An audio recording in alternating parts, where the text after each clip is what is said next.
आज की कहानी चादर की कीमत। जनवरी की सर्द भरी रात भी सड़क पर चारों तरफ सन्नाटा फैला हुआ था। दूर दूर तक कोई नजर नहीं आ रहा था। बीच बीच में सिर्फ कुत्तों के भौंकने की आवाज आती थी, जो कि सड़क के सन्नाटे को बीच बीच में चीर रही थी। लेकिन सड़क के किनारे बनी झोपड़ी में वह बूढ़ी माँ अपने बच्चे के साथ किसी तरह उस ठंड से बचने की कोशिश कर रही थी। लेकिन फटी चादर और झोपड़ी में से आने वाली सर्द हवाएं उस माँ बेटे के जीवन की बार बार परीक्षा ले रही थी। वे दोनों जितना ठंड से बचने की कोशिश करते, ठंड उतनी ही बढ़ती जा रही थी, जिसके कारण उस बूढ़ी माँ से उसका बेटा बोलता, माँ, क्या हम हमेशा ऐसे ही ठंड से कांपते रहेंगे? क्या हम लोगों के पास अपना पक्का घर और ओढ़ने के लिए कभी चादर नहीं होगा क्या? जिससे यह बात सुनते ही बूढ़ी माँ का मन कलेजा कांप जाता था। लेकिन कभी जीवन से हिम्मत न हारने वाली वह बूढ़ी माँ अपने बेटे को सांत्वना देती कि बेटा, जब तुम बड़े हो जाओगे तो वो सब हमारे पास होगा जो तुम पाना चाहते हो।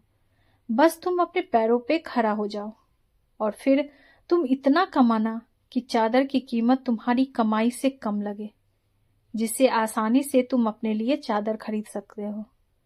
अपनी माँ से यह बातें सुनकर उस बेटे का हिम्मत जोश से भर जाता और फिर मन ही मन सोचता कि जरूर एक दिन वह बहुत बड़ा आदमी बनेगा, जिससे वह अपने और अपने माँ के लिए चादर खरीदेगा, जिससे फिर कभी ठंड से अपनी माँ को और खुद को परेशान नहीं होना पड़ेगा।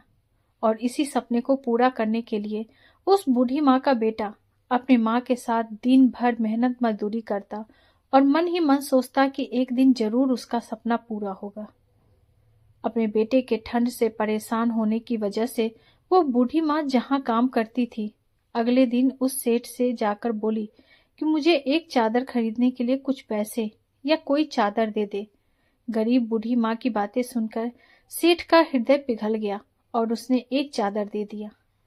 तो वह बूढ़ी माँ अपने सेठ से चादर की कीमत पूछने लगी। तो सेठ बोला, जो तुम्हें ठीक लगे, और जब तुम्हारे पास पैसे हों तब चादर की कीमत दे देना। यह बातें सुनकर वह बूढ़ी औरत मन ही मन अपने सेठ को आशीर्वाद दे रही थी और उसे ये भी चिंता रहती थी कि वह उस चादर की कीमत कैसे चुकाएगी। समय बीतता गया। उस बूढ़ी माँ के हाथ पांव पहले के मुकाबले कमजोर हो गए और वह लड़का बड़ा हो गया, जिससे अब वह लड़का अपनी बूढ़ी माँ को काम पर नहीं जाने देता और खुद को इतना काबिल बना लिया था कि वह पढ़ना लिखना जान गया था, जिसके कारण उसे उसी सेठ के यहाँ नौकरी मिल गई। वह लड़का अपनी माँ की तरह बहुत ही मेहनती था, जिससे उसका सेठ भी उस लड़के के काम से प्रभावित होकर उसकी पहली तनख्वाह पर उसके तनख्वाह के साथ उसके लिए एक चादर भेंट करनी चाहिए। तो यह सुनकर उस लड़के की आंखें भर आई और वह अपने सेठ से बोला कि साहब, आप जो चादर देना चाहते हैं उसे मुझे न देकर अगर मेरी माँ को भेंट करेंगे तो शायद चादर की असली कीमत होगी, क्योंकि अगर आज जिस मुकाम पर मैं पहुंचा हूं तो शायद इसमें मेरी माँ का ही हाथ है, और इसीलिए इस चादर को मेरी माँ को भेंट करना। यह बातें सुनकर उस सेठ का हृदय गदगद हो गया और बोला, ठीक है, अगर तुम्हारी सोच इतनी अच्छी है तो तुम्हारी माँ से मैं जरूर मिलूंगा। तुम कल अपनी माँ के साथ आना।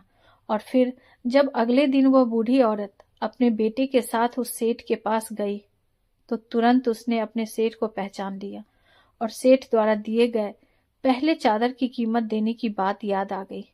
और फिर जब सेठ उस बूढ़ी औरत को चादर देने लगा तो उसकी आंख से आंसू छलक आए और वह बोली कि मैं अभी पहले दी हुई चादर की कीमत आपको दे नहीं पाई हूँ, अब भला इस चादर की कीमत कैसे चुकाऊंगी?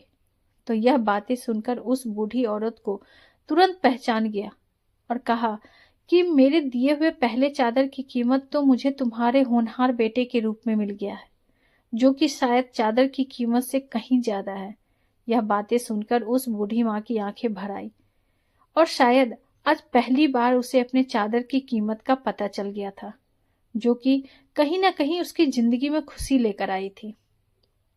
दोस्तों, अक्सर हर इंसान की शुरुआत दुखों से ही होती है, लेकिन जो लोग अपने कर्म पर अडिग रहते हैं और जिनके मन में यह विश्वास होता है कि एक दिन उनका वक्त जरूर बदलेगा, उन्हीं लोगों के जीवन में खुशियों का बदलाव देखने को मिलता है।